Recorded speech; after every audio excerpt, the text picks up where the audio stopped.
Okay, we are live. Hello, everybody.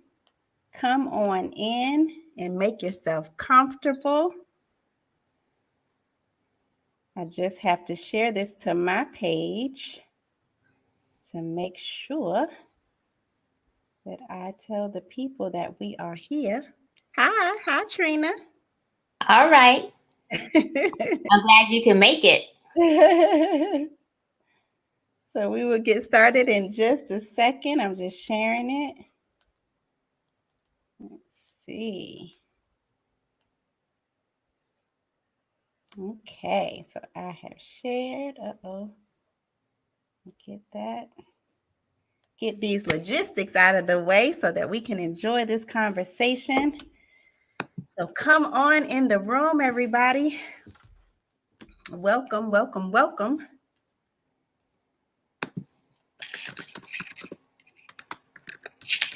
And we'll give it one more minute. We'll start at 8:01 so that we can have all the time tonight to delve into this amazing discussion that we're going to talk about.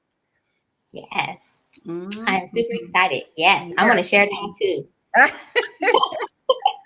Yes, because it's going to be so good. So one more minute and I will tell you all about my special guest and everything. Just a second.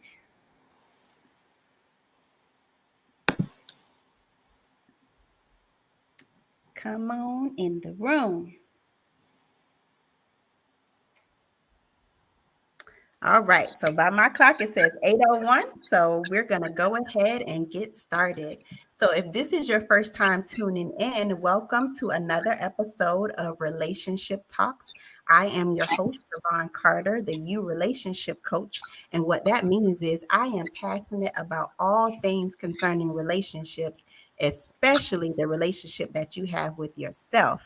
And I have the pleasure of being joined by a very amazing author. Her name is S.N.M Jones, and she is the author of the book, Black Women Need Love Too. Let me make sure I put it in the camera right. Okay. Black Women Need Love Too. And she's also the author of a fictional book series that it's called Whispers in the Dark, which is a psychological thriller. So she's written two of those, and I believe that she has some more coming that will be joined in that series. So very excited to have you on. So welcome, Miss Jones. And why don't you briefly tell the viewers a little bit more about you? What would you like for them to know? Okay. So first of all, thank you for having me on this show. I enjoy listening. I caught a couple of your broadcasts for relationship talks and found them quite fascinating. So I thank you for the opportunity to have me on board to talk about of all things. Yay, relationships. So just a little background with me. I'm actually a reserve in the Coast Guard. I'm hoping that eventually I will be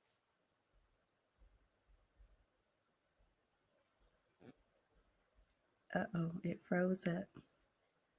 Can y'all still hear her on your end? We gotta love technology, I tell you. Hopefully we'll be able to get her back on in just a second.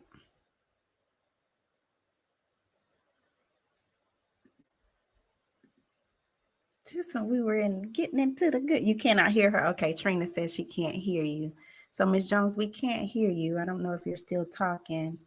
Um, so we'll get her back in just a second. Okay, so you can hear me. Okay. All right, so she's going to come back in just a second. So bear with us. Technology is beautiful when it works, and it's frustrating when it's not, when it's not working. But no worries, no worries. Wow, I Okay. have no idea what just happened. Now that means it's going to be a beautiful conversation. That's what that means. So we heard about the Coast Guard, and then it cut off after that. So I'm just gonna say I do have a full-time job, and also a mother. I'm a wife. I've been married for over 21 years, and Wow. I know, right? I'm about to hit 22 years. It still amazes myself. My son is 18. So I have 3 books out currently, like you mentioned, Whispers in the Dark, the series. It's a psychological thriller series. And then I also have Black Women Need Love Too, which is my first nonfiction. I'm excited about it because it was something near and dear and close to my heart. And so I look forward to talking about it.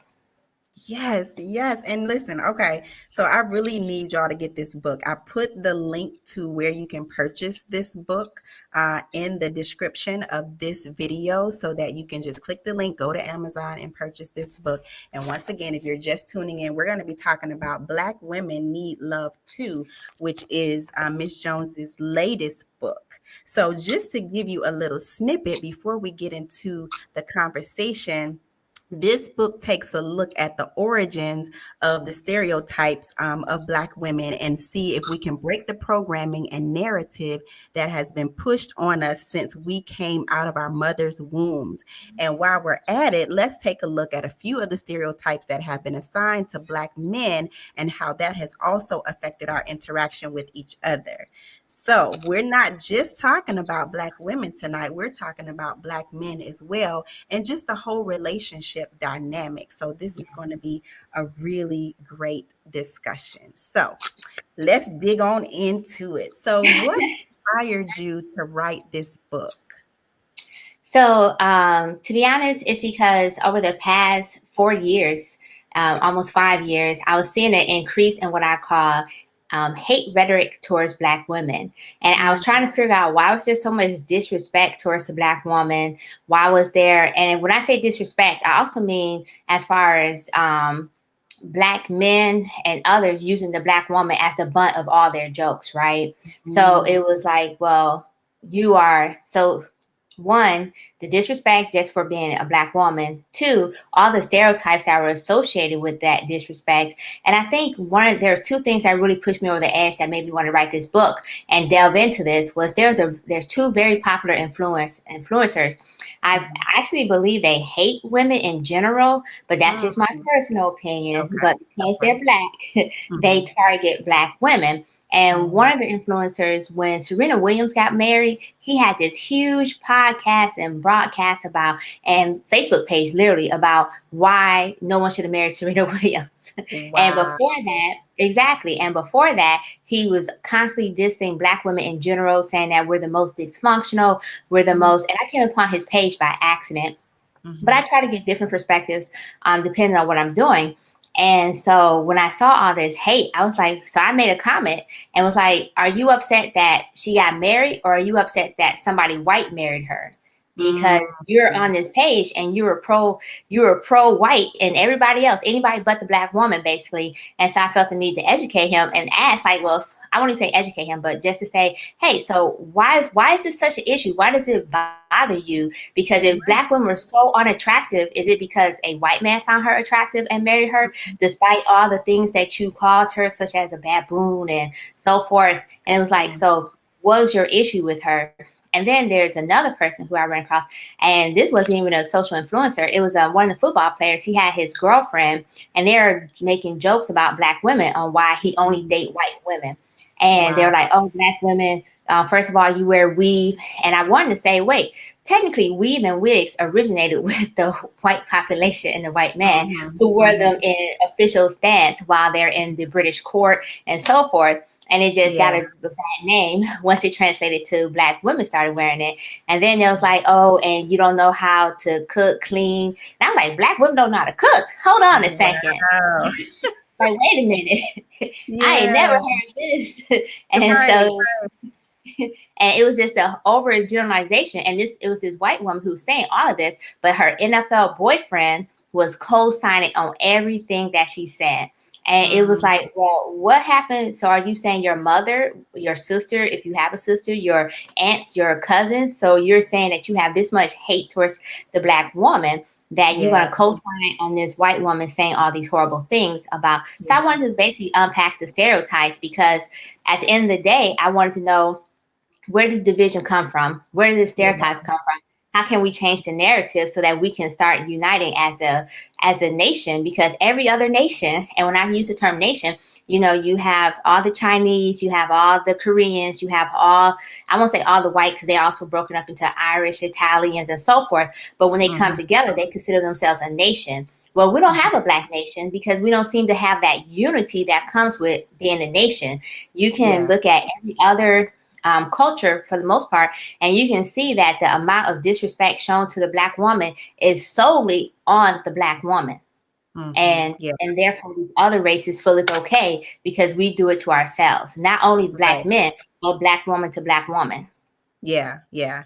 And that's, and I want to unpack a lot of these. So we're going to take our time and go through some of the components that you talk about in the book, because not only do you address the stereotypes, but you also take us on a journey historically to see where some of these things come from. So you start with the book just talking about the notion of independent women. Like we hear it all the time, and it just about being an independent woman, and it's a song about it and all this kind of stuff. And so a lot of times there's a negative connotation associated with being an independent woman.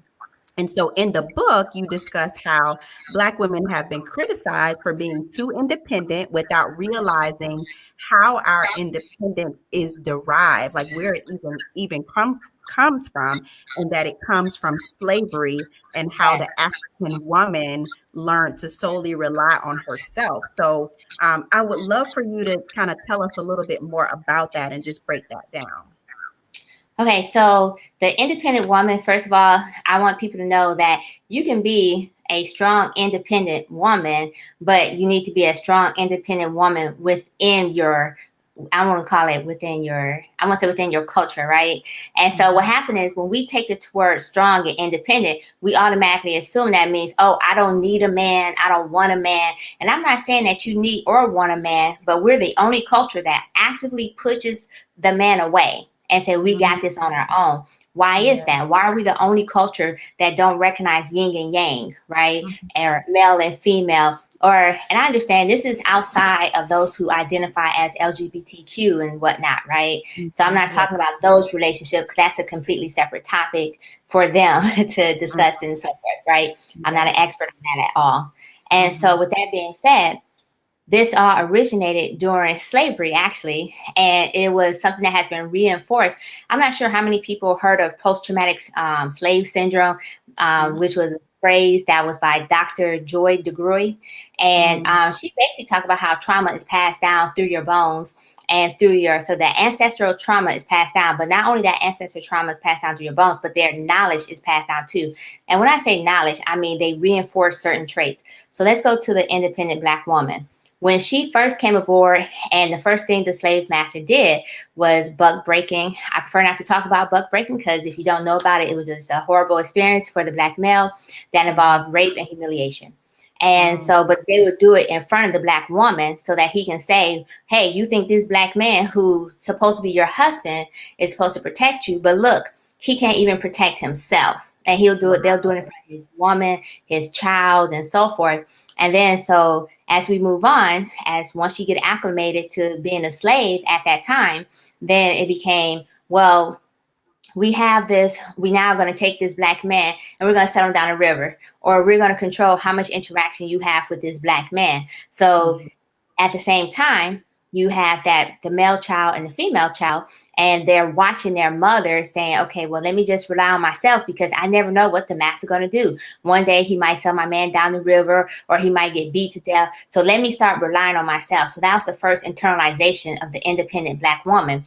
And then later So on, let me pause you right there. So just I just want to envision this and really get this in people's minds what this is like, because I had to take myself there as I was reading your book. Like, okay, here is this woman who is a slave, and she has her husband, she has her children, and then she's separated from her husband.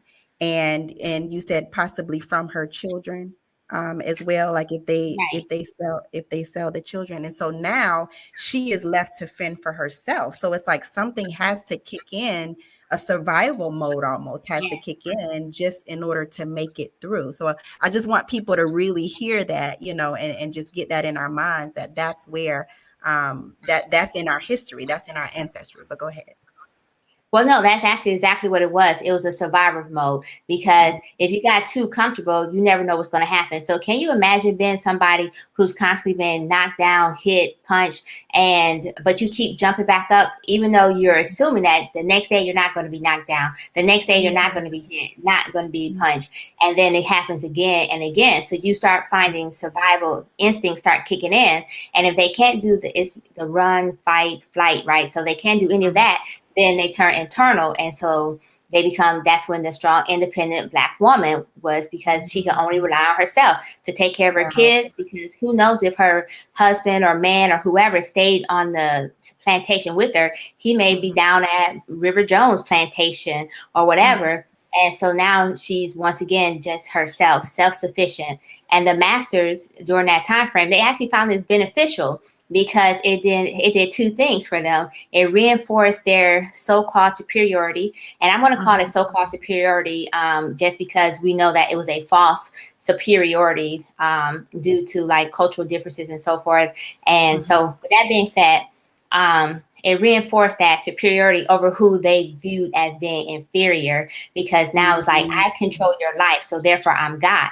That's also, in my personal opinion, why I believe that in the Christian church that God is this blonde hair white boy, white man who, even though the Bible itself said he had hair of wool and bronze, skin of bronze, but Yeah. that's not what they portrayed because they controlled the narrative.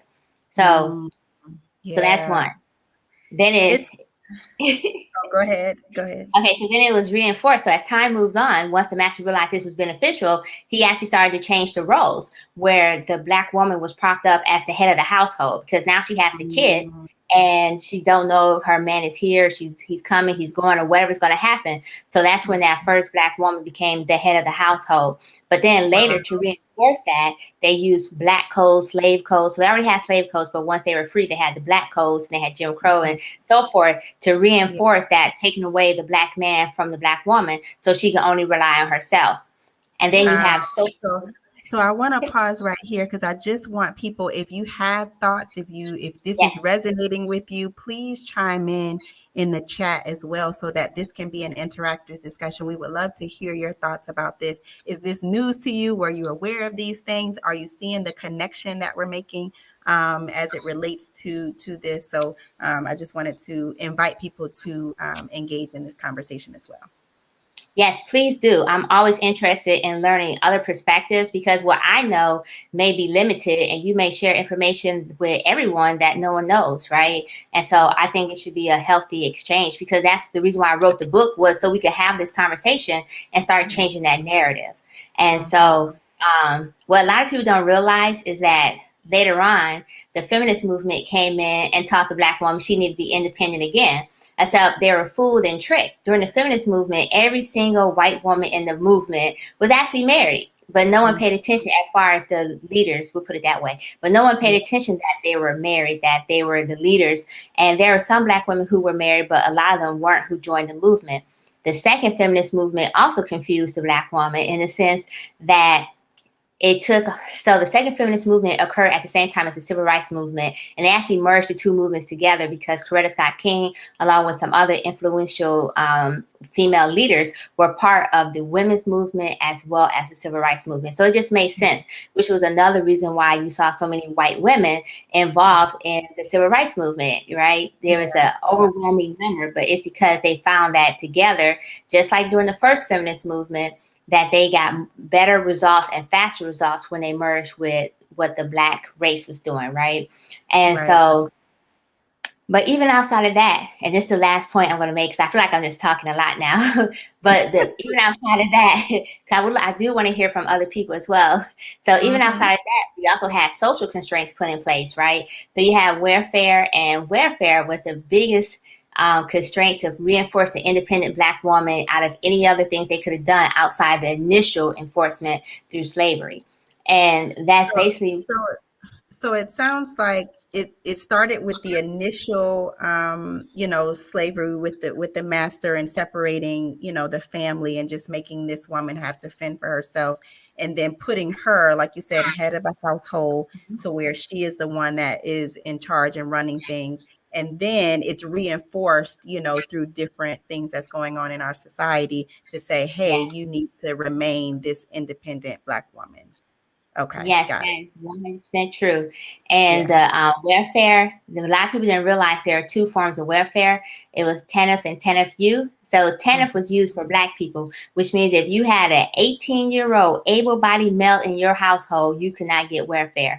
Wow. But TANF-U was used for white people for the most part, and TANF-U meant TANF unemployed, which means you could have an 18-year-old able-bodied male in a household. He just had to be unemployed, but you can still get the benefits. And that's Mhm. why in the old days, you'll see movies, especially the black exploitation films, you'll see movies where you'll have the caseworker coming and the guy jumping out the window, like, oh, Lord, Yeah. social work on his way, Yeah. and And and that yeah. also reinforces that stereotype as well of that independent Black Yeah. woman. And So, that is so interesting because we see it today. It's just really, it discourages the man being in the home because that's the only yes, way you're going to get support. So, Exelis Highland says you went to the origin of the problem, the best way to come up with the solution, and that's what I think is so you know enlightening about your book because you do go to the origin. You're not just talking about today's time. You're taking us on a journey to share with us where this is coming from. And so, kind of going along with that, one of the things that you also talk about is just helping us understand the root of our behaviors today, especially with the Black man, right? So you write that, and you talked about this a little bit earlier, but you wrote that the slave master would rape the African woman in front of the African man, which made him feel powerless. yes. And then it led to emotionally detaching from the woman. And I'm just thinking about that, and I can see, how that, because now he has to try to figure out how to survive without, his wife. So that's he has to go through, his own psychological process just Mhm. to be able to detach, and so that he can function from day to day. So tell us more about that and how it's setting up that divide between, the man and the woman. So as you mentioned, with the same with the Black woman, the same experience was with the Black man. So basically, he had to watch his wife get raped as well, or his girlfriend get raped, and he couldn't do anything about it. Can you imagine being supposedly the protector and you can't protect the person who you're supposed to protect, be it Wow. your wife, your woman, or your child? Can you imagine how much frustration that must have caused? So they Mhm. had their own survival technique as well. Well, okay, let me start distancing because there's only so much I can take. It's the same with the punching and the hitting again. There's only Yeah. so much I can take before I have to emotionally detach from it and save myself. Right. So Mhm. it was another way to survive because it was literally psychological warfare that has Yeah. been waged on us since the enslaved people arrived to the Americas. And this is excluding all those who consider themselves indigenous to the nation. It's only talking about the population who was enslaved in Mhm. America.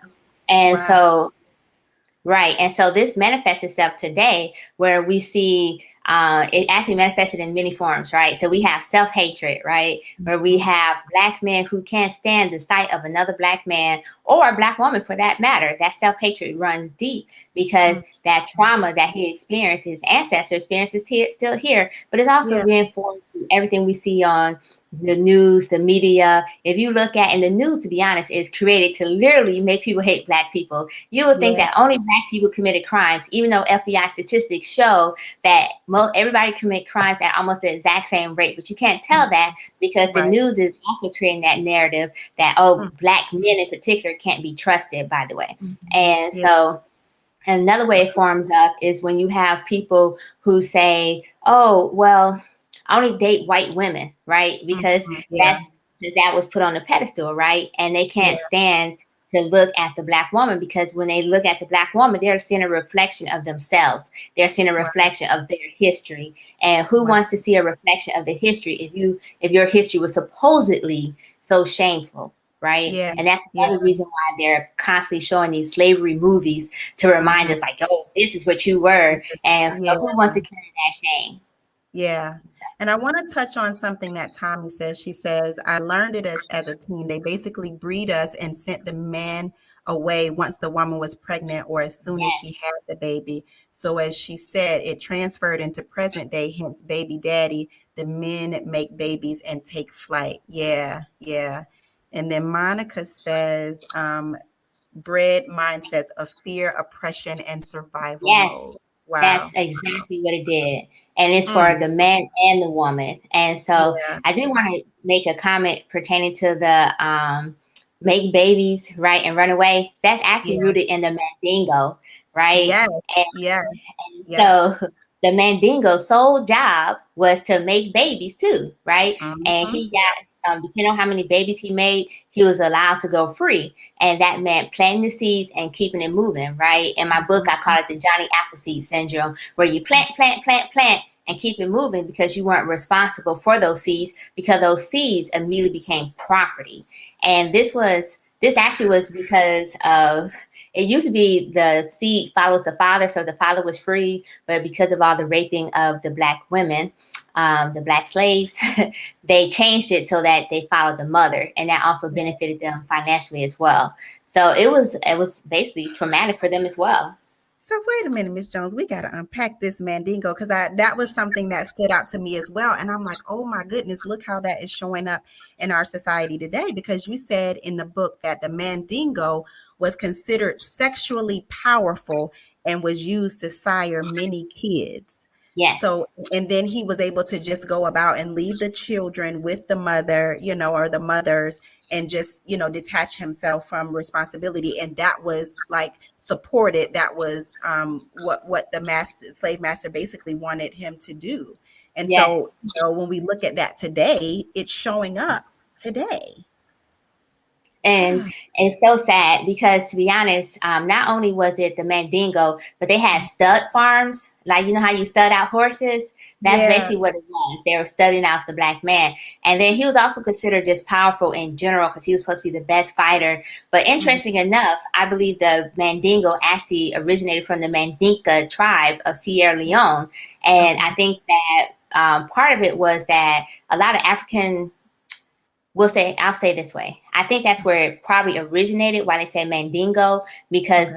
they were considered warriors and they had like up to four wives, but only if they can treat them equally, right? But they had Mhm. up to four wives. And so they had many, many children because Mhm. in the Mandinka tribe, your wealth was derived by how many children you had versus Gotcha. how the materialistic goods. Because if you have so many children and you can take care of them, then that Mhm. means that you're wealthy, right? And so Wow. I think that's why they took that name, Mandingo.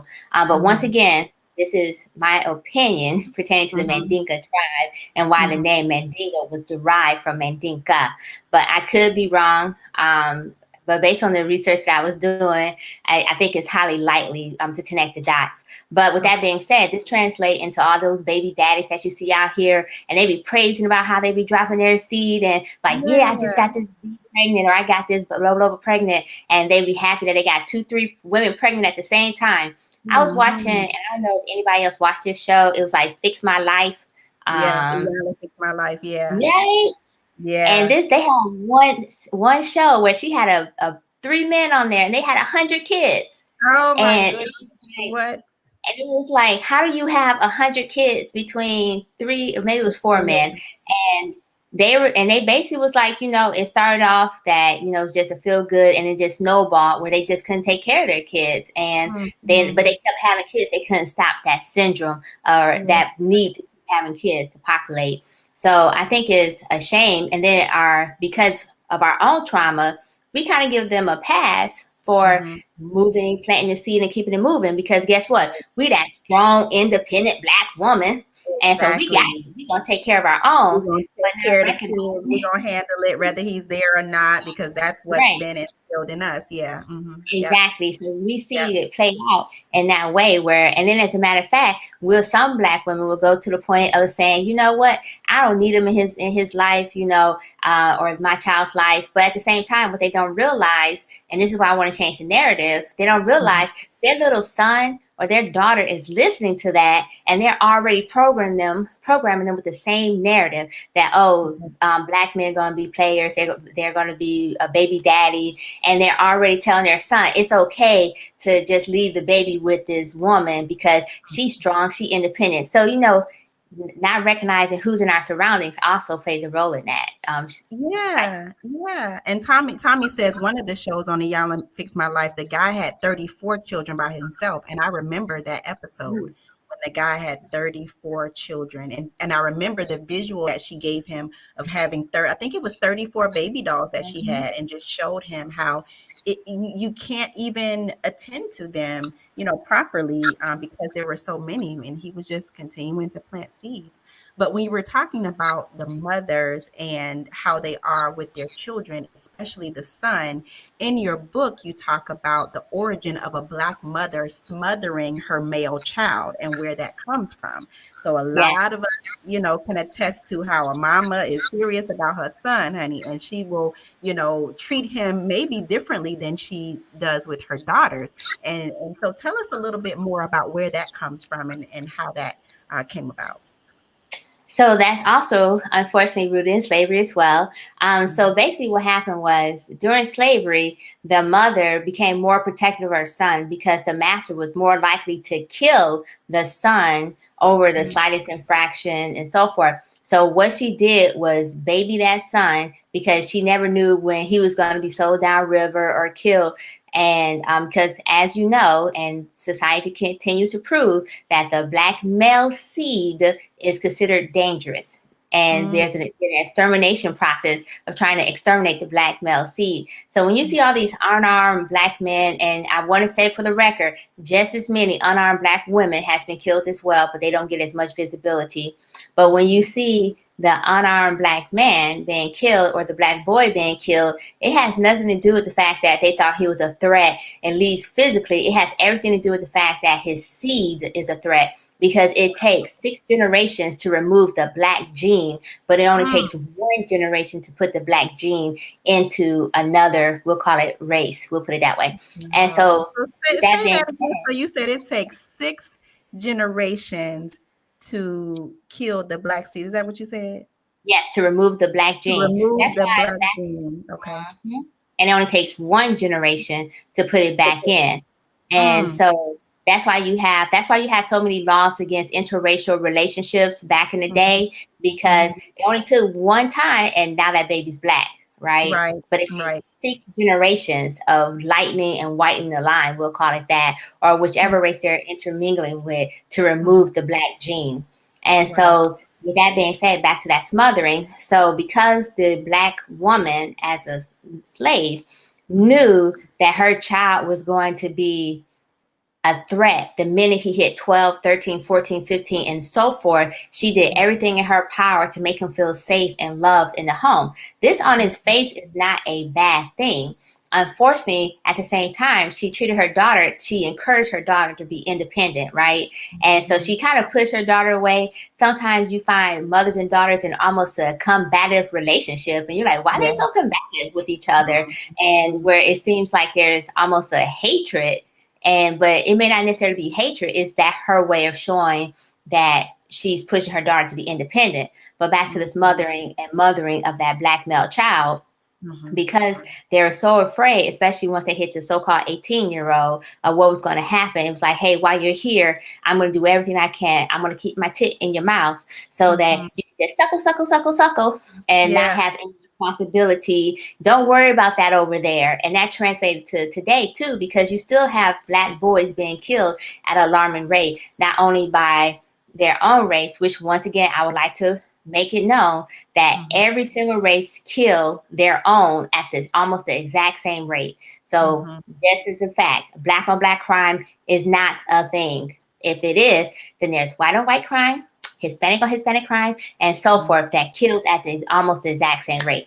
But with Wow. that being said, I just want to say, so they move forward and we get what we see today, where even Mhm. to the point where we're now in the process of feminizing our Black male child, because if we Yeah. make him appear feminine, then he won't be viewed as a threat. If we make him docile, maybe he won't be viewed a threat. And that's all because the Black child has always, especially the Black male, has always been viewed a threat. Wow, this is some deep stuff. I hope you are really paying attention and seeing how what we went through in slavery is still showing up, in our society today. It's carrying, those same behaviors through our bloodline. And so I really want to talk about what's the solution. Like I did want to talk about the stereotypes, but you got to get the book because we can't go through all of it tonight. So you got to get the book because you talk about different stereotypes, but I really want to get to the solution aspect of it. So we're talking about, the independent woman. We're talking about the Mandingo. We're talking about the divide and just how just it's celebrated for the man not to be in the home. So what is the solution? What advice? And you talk about you give some advice in your book. How do we change the narrative about, the Black man and the Black women and relationships?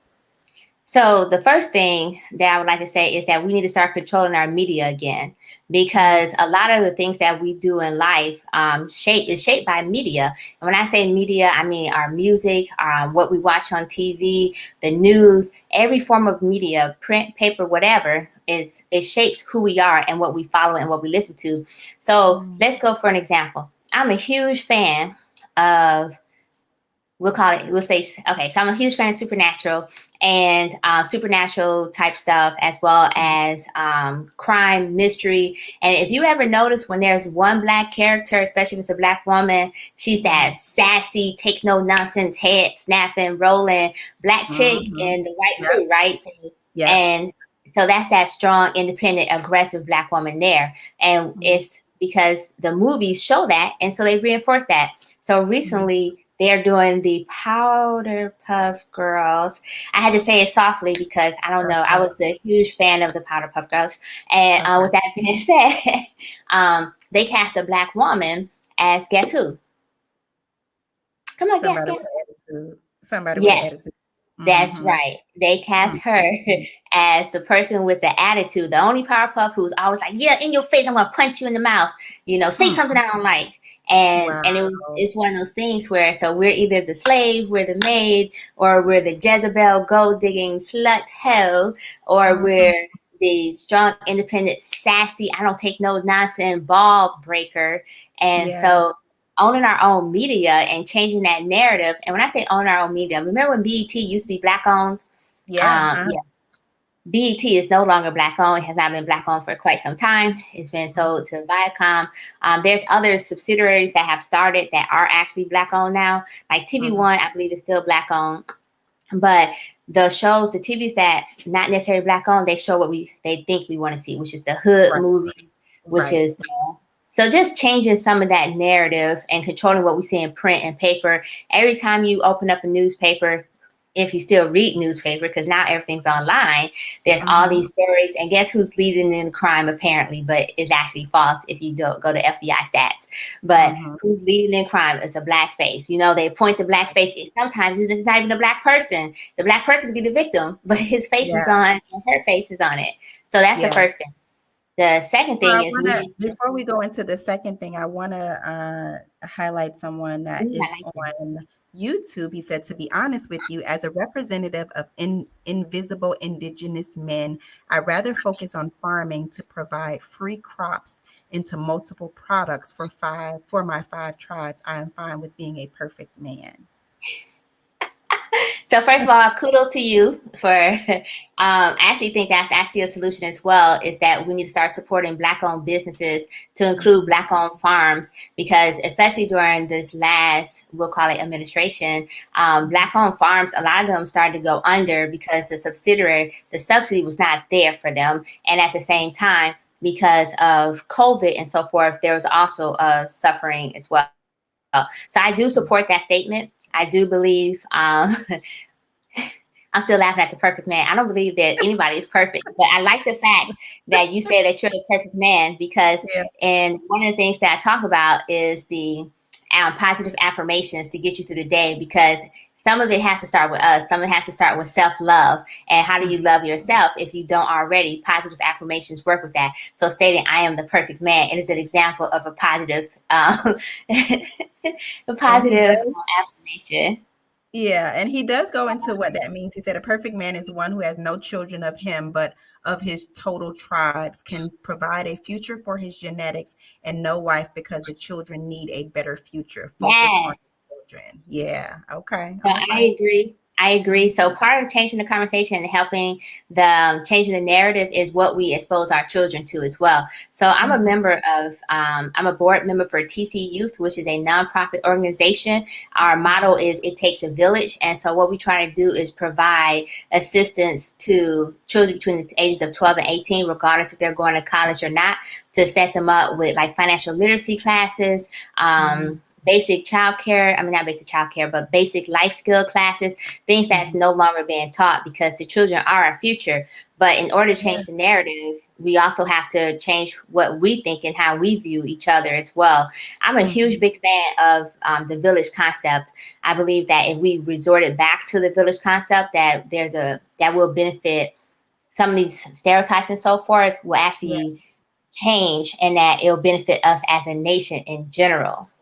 Yeah, because it makes me think about my grandmother. I learned a lot of life skills from my grandmother, and when she retired from her full-time job of working in a factory, she, started keeping children and watching children. And so Mhm. even though she passed away at the age of 93, which was a blessing, there were so many children that she had reared that were not her own, but taught us so many life skills. Even though I was her only granddaughter, she has a lot of other children that she taught life skills, how to manage money, how to have a bank account and how to manage that. So it's just a lot of things that I learned from my grandmother, and just thinking about in today's time, do we have, those elders who are passing down those important life skills, so that we can function.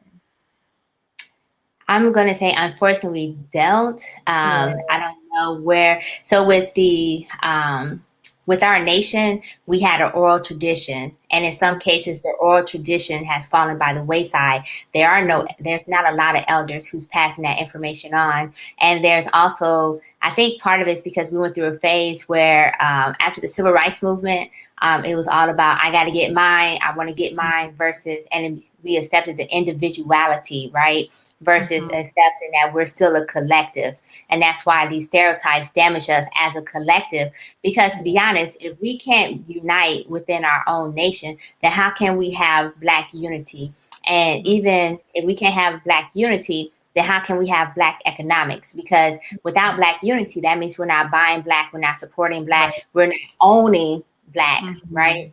And if we Yeah. can't have Black economics, then how can we really expect to change the culture of the United States? Like we talked Mhm. about white supremacy and so forth at some point, and we asking the system that was predicated on white supremacy to change, Yeah. Yeah. but what we bring to the table, because the only thing that we're bringing to the table, if we're not bringing capital to the table, Mhm. resources to the table, assets to the table, then it doesn't matter. The system's not going to change. But if Mhm. we start focusing on uniting ourselves and figuring out how we as a nation can be self-sufficient, and I'm not Yeah. saying we're not self-sufficient, but Mhm. saying that as a nation, though, we can become self-sufficient where the dollar rotates so many times within our community versus hit our Mhm. pocket once and head out to a different community or different nation, then I Yeah. think that's also another way to improve the relationship between the Black man and Black woman, because ultimately what we want is unity. Absolutely, absolutely. We have another comment that says, focus on the sons as a father, because so many Blacks refuse to help Black sons with employment. So applause to helping. Yeah, that is so true. Focus on the sons as a father. Wow. Yes. And Mm, but I do want to point out one thing though. mhm, Interesting enough, it's actually a myth that Black men aren't as active in their sons' lives. mm, According to like CDC, Black men are actually more active in their son's life than any other race, given the same circumstances, as far as being wow. outside the home or Mhm, whatnot. However, mhm. unfortunately, there's such a high number of those who don't support that it Yeah. appears as if it's an epidemic throughout our community. But Mhm, in reality, we're actually Black men are more likely to be responsive to their children, even if it's not financially. But I do believe that employing our Black children is a big thing, right? And that's all part of Yeah. the owning our own business, supporting the Black business. How do you support Black business? Well, you hire Black people, Mm-hmm. as well Yeah. as buying Black products. But how do you do that? Well, you have to have people who are willing to own, to take that chance and go that direction. So, And I also think, we are such a creative people too. So yes, just especially as parents, I don't have children, but I'm grateful that my mother just gave me space to, write and just explore that creative side of myself. And now, I was able to write books and now owning a publishing company. And so it's just really paying attention to our children and seeing what they just naturally gravitate to, and just cultivating those gifts, because I believe there is so much brilliance, in us as a people as well. But we a lot of times just, oh, you got to go to college, you got to go this route, but maybe it won't look like that. Maybe they're entrepreneurs, maybe it's something else, another path for them. So I really believe just tapping into their creative brilliance is also important.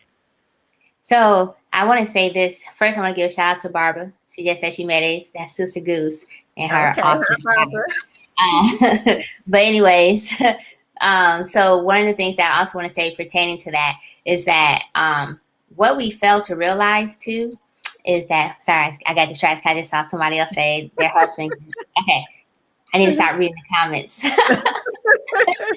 I need to start reading the comments. But no, I actually agree with you. Basically, is that if we start employing and learning and growing together, then we Yeah. can effectively change us as a people, right? We can effectively Mhm. change what the next generation. And I do believe that we are creative. We're the Mhm. originators of almost everything. Did you know most of the stuff that are created here, to include Versace, Gucci, and so forth, they stole from some African creator, I and they've been believe it. sued multiple times for stealing the product, because we're the originators of all things for the most part, because Mhm. we're the original people. And so Yeah. that's why I believe that we're so talented and cultivating those talents. One of the things that I do enjoy about TC Youth is that we recognize not everybody's going to college. I personally feel like being told that you have to go to college was one of the biggest detriment to our community I in some think so cases, too. Yes. because trade I didn't need schools. to go. I didn't need to go, Miss Jones. Well, trade schools are actually the path to business ownership, right? Mhm. As far as entrepreneurs, even if you don't, so for your barbers, your beauticians, for your mechanics, for your, did you know how much a tow truck driver can make? And then once he owns his own tow truck, how much he can actually pull in? And it was Mhm. like, so all these trade schools, from welders to the and so forth, we let all those trades go because we was tricked into believing that we need to go to college and Gotta go get to all this college. debt, Get all right? this You debt. got to go to college, Right. you got to get this Yeah. debt. And Yeah. but in reality, it was the trade schools. We lost that. We lost that community. We lost the carpenter. We lost the plumber. So we're now paying other people to do the jobs that we could have done, which would have kept the Mhm. money back in our community as well. Exactly, exactly. So kudos to those who are operating in trades, who are the plumbers and the electricians and all those things, because we need that. I need somebody to fix, my light that went out in my bathroom right now. So if you are an electrician, a Black electrician that's watching this, please inbox me because I need some help right now. But it's like those things are needed. And so I love that you're talking about just promoting those things and not going what seems to be the better route, but it's just another way to get us enslaved, and as it relates to debt. So Yes. So that's mhm, another thing that we're missing in our community while we talk about solutions and relationship is mhm, like the number one thing that breaks up a relationship is actually finances. But mm, how do you teach financial literacy to an adult, right? yeah, So we have to start young with teaching financial literacy. There are so many children who started working and didn't know what the taxes were that were coming out there, or why the taxes were coming out. What was yeah, Social Security? What was Medicaid? But more mhm, importantly, we're taught at such an early age that save versus mhm, invest, because that's what the banks do. The banks take your money that you're saving and then they invest it so they can turn a profit. So they can come then on, turn around and give you a loan for which mhm, you now have to pay back. But in reality, they use your money from the beginning to make that loan to you from the start. And yeah, so that's another part of how do we start changing this narrative? How do we start having this conversation? We need to recognize what's missing in our community and let's start filling that gap. Let's start Yeah. going back to that traditional value of it takes a village. And then, but more importantly, let's fill the gaps that we've identified. Yeah, yeah. And I love that you said investing because I just got into investing last year thanks to one of my good friends, Reggie, who just really walked me through because at first it seemed so overwhelming. Like, how do I even get started? What do I do? But having him walk me through it, it was really simple. Like, I don't have to start with a whole lot of money. But I think that's the misconception. Oh, I don't know what to do. And it's going to cost a lot or take a lot of money for me to get started. But it's not. It's so easy for you to just get started and then just studying the market and doing your research and just seeing, what companies should you be investing in. So I really think that's a place that, many of us just haven't tapped into that. It's just so much wealth building that's available in that area as well. Mm-hmm. So I also Mhm. like to give a shout out. I just saw my mom join, Miss Hi, Tina, Mama. Miss Hi. Hollywood. So just want Hi. to give a shout out. Yes, this has been an amazing discussion, and I cannot believe that we are at the end of it already because I've learned so much.